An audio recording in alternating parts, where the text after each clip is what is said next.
Well, here we are at the close of Total Solar Day on the 15th of August. This is our end of our second week. Whew, wow. Well, so typical for Sacramento area, we are inland. We're usually about 10 degrees hotter than it is in the Bay Area. Right now we've been hitting a string of days where it's between 104 degrees and 108 degrees, so quite warm. And that has obviously led to those two things that we've been talking about. We have a reduction in PV production because of the heat, but we also have, as you can hear running in the background, an increase in our air conditioning. And right now, the air is completely still. There's no kind of a breeze whatsoever. I'm hoping that maybe something kicks up in the evening, but there hasn't really been any way to even evacuate the warm air from the house. In other words, to maybe bring it down to that 75, 74 kind of a range that we had been. It seems like when we're able to do that, when we're able to get the home down to that region to start off with in the morning, that obviously we do much better, because it's quite late in the afternoon when the AC actually kicks on for the first time. And then obviously you can run for a few hours and then open the windows in the evening.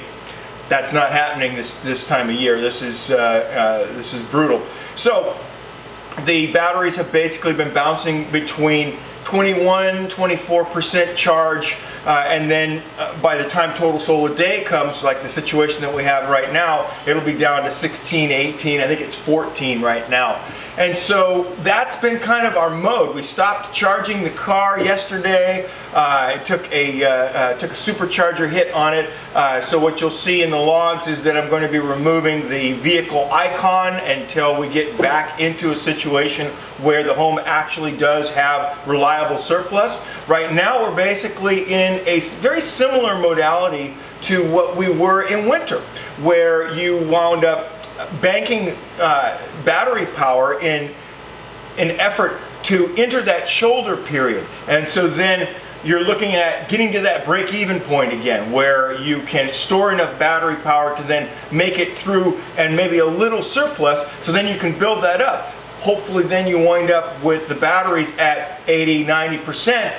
And that way, when you do have days like this, where you have several hits that are in a region where you don't quite make your quota for the day, that then you can make up that surplus by taking a little bit from the batteries.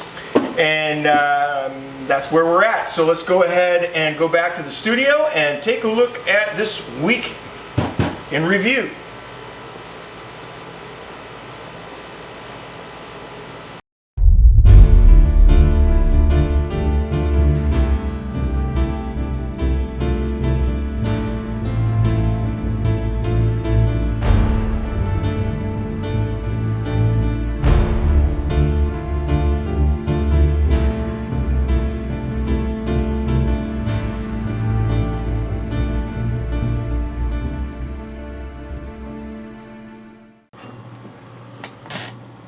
Okay, this was an interesting week, so let's get to it. We'll pretty quickly go through the first 4 days. It's pretty standard stuff. So here we have the 8th.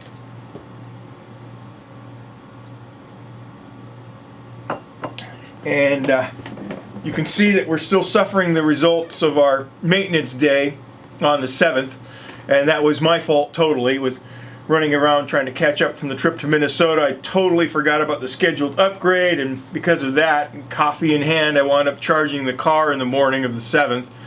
And not that it would have really made all that much difference, I suppose, in the end, but it did set us up for kind of what happened this week. So on the 8th, we've got decent production, even given a partially cloudy weather.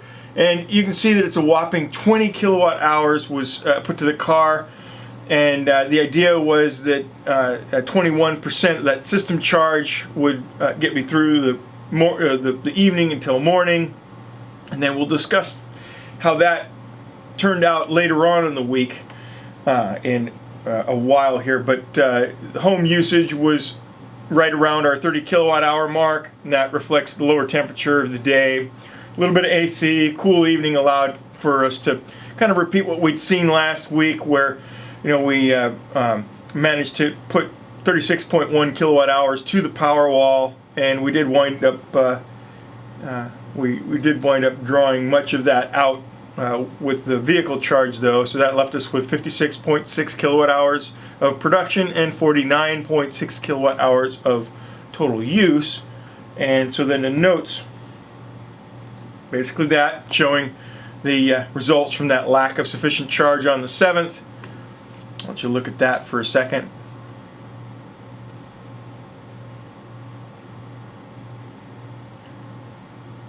And so then on to the 9th, you can see that we got that 4% there. Typical result for an evening system draw on a cool evening. This time of year, we're right around that expected 18 to 20% mark. And the fact that we fully made it with 4% in the morning is actually going to come and haunt us shortly. But for today, we had a greatly reduced solar production due to the cloudy weather, and as you can see from the total solar day percentage, we wound up getting distracted while the car was charging, and so I wound up depleting the system to 6% by the time I noticed, and it was too late in the day to recover, and the system only recovered to 8% by total solar day, and this was obviously not going to allow us to make it until morning. And here's the notes, and then the notes say it all. Feeling stupid. There wasn't anything to do at this point but to take my lumps and just present it here to you guys. And it doesn't always run as clean as we would like, so I think that one thing that I would really like to see from Tesla cars is the ability to put a specific amount of charge to the car, and that way if you wind up getting distracted like I did here, that the car would shut off automatically. Yeah, well, no matter. Here we are, 10th. And so it turns out that I needed the vehicle for a 100-mile trip today, so putting too much of the car yesterday did help a bit, and so that allowed me to draw a little less today, but still the system had to start from 0, so that was not the best situation. We did manage to gain a little on it, but as you can see here, I again miscalculated, and because I had to start driving prior to the end of total solar day, I had to estimate the amount that the system would recover in charge, and knowing I needed to make it to 20% or so, and I wound up falling short a little bit, 18%, but I hope that this would be enough. And also you can see there the result of starting from 0 is we did wind up drawing a little bit from the grid, 5.8 kilowatt hours. And the notes, again, just that, 15 kilowatt hours to the car in addition to what was put on the previous day, and then that got me just enough to get the day's driving done. And then the 11th, we started at 4% in the late morning. I decided to trickle charge the car to try and restore some range, and then you'll see in the notes section that the 75 miles at the start of the day, that is actually the result of that charge that went to the car actually before I started using it, and so you'll see that in the notes. But daily production was slightly lower, again because of the hazy weather, and you'll notice some power power usage is rather high for an overcast day, where we usually wind up seeing some relief because the day's a little cooler, but this elevated use was due to that still air that I was telling you about previously that we sometimes get, and that hit us in the evening and resulted in more AC use at night. So here's the notes, just what I said, 65 miles left in the car, and then after charging, the system wound up at 19% at total solar day. And so here's where I ask you to remember those first 3 days where we had around 18% system charge, total solar day was just fine. Well, AC is a real grinder, and so I was counting on the evening breeze to be able to do that thermal management that we were talking to before. but that never actually materialized. And so if I had actually looked at the forecast and put 2 and 2 together, put the forecast up here, I would have realized that this evening was going to be still, because the following days were going to be rather hot, and the temperature that's shown here wound up being a little on the conservative side. We wound up peaking at 108 and just under 110 respectively, I think it was. I'll check that in a second here. But we had a ridge of high pressure that moved through, and knowing that you know, tomorrow was going to be relatively cool, the AC after midnight was what really killed me. The day itself wasn't too bad, but the evening really did. And so on the 12th, again, real still air management. The AC was just working overtime in the evening especially, and wound up depleting the system. And if I had not gone out of town, I probably would have been okay by curtailing the driving a little and not charging the car, but it was what it was. And also you'll see here some mileage numbers are in green, and this was kind of a fun day. I went over to Tomas's place to help him with a drawdown test on his system that we were doing, and we'll get a video of that out shortly. But I also recorded that 67.4 miles here in green, because those miles did come from sunlight, they just didn't come from my sunlight. So I'll be subtracting that obviously from the total amount of our driving, since our total represents what we drove using our own home production, not someone else's. And reduced output was partially caused by, again, that heat that started to creep up. All right, and there's also some hazy conditions that kind of contributed to the slightly lower PV output. And here's the notes. And as the notes show, I'm struggling here with anticipating how much AC I'm going to be using in the evening. It's one of those things. It's very tough to do. The best I can say is to try and keep your system charged in a more full state of charge, so that you can compensate for it by following the day almost as though it were like a rainy day, something that you'd see in a shoulder period, having that slight additional capacity held in reserve. If you look at the forecast and you can see that you're going to have 2 or 3 high heat days, those might be days that you might consider curtailing driving, charging at work, or that type of a thing. And now I mentioned that the heat was creeping up. Oh boy, here's the 13th. It was a killer. And just an absolute scorcher of day, 106 degrees, and it brought down our production while also drastically increasing that AC use. And much of this increase was after midnight. The still air just simply gave no relief, and the AC came on in the early hours of the morning and brought the system to 0% by morning. We wound up drawing 2.8 kilowatt hours on this day. But again, that has a cascade effect over to the following day as well. We'll cover that when we go into the next day. But we almost made it. Again, I had to make a cross-town trip in the car, so I put power to the car, realizing that this would put me close to a supercharger while I was driving around.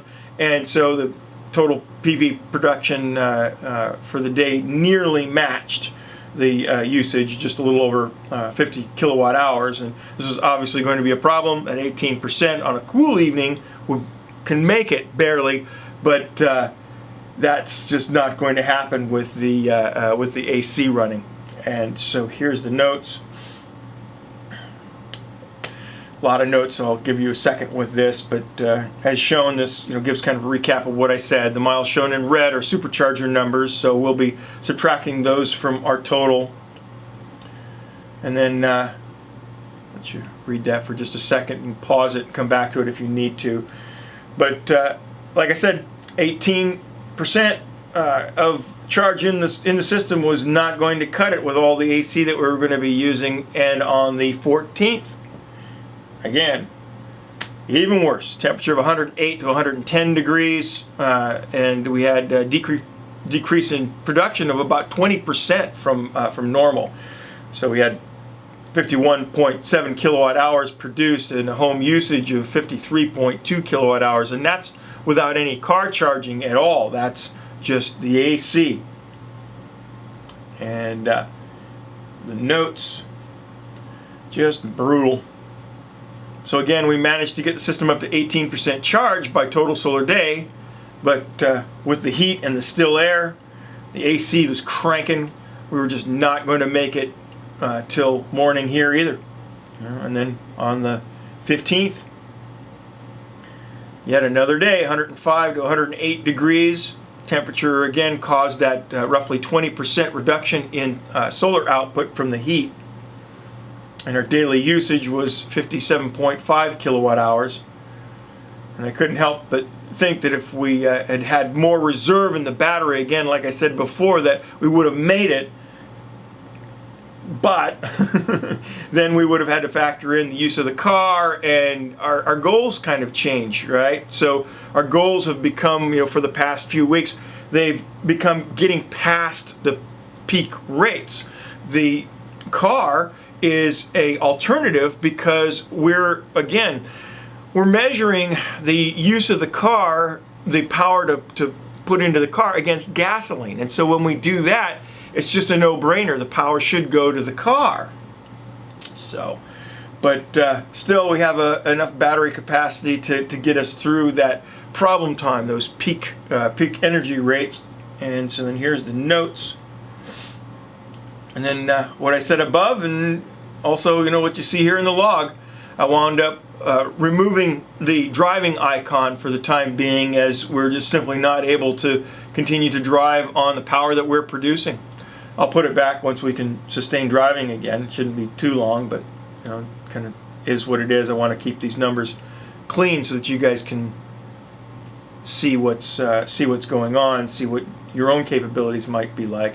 And so that brings our second week in August to a close. Man, it's just really tough to calculate how much AC you're going to use. You don't know whether or not that breeze is going to kick up in the evening and that kind of thing. The best indicators are evening temperatures that are predicted, but like we saw on the 11th, the evening temperature isn't the total story. For us, we need to be able to have that breeze. If we don't have the breeze, at the very least, we need to have the circulating fans kicked on. And the circulating fans for the AC, they're not like a whole house fan where they're able to draw energy or draw cool air straight through the home. But that kind of closes us out. And so till next time, good luck with your own systems. And if you have any questions on what you've seen, don't hesitate to ask in the comment section. As you've seen, for those who have been following us along, the channel here is greatly driven by the questions in the comment sections. It gives me ideas for tests to make and things that you guys are interested in that I might then emphasize in our weekly reports. But that's what we have for this week. So till next time, we'll see you soon.